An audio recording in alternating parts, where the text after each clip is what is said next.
అందుకోలేను డబ్బే కొట్టి చెప్పలేను పట్టలేని ఆనందాన్ని ఒక్కడిని ముయ్యలేను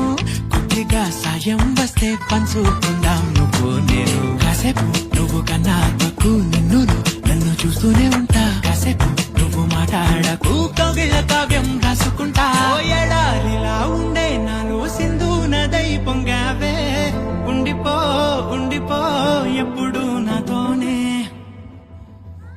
హొయ్యా రే హొయ్యా రే హొయ్యా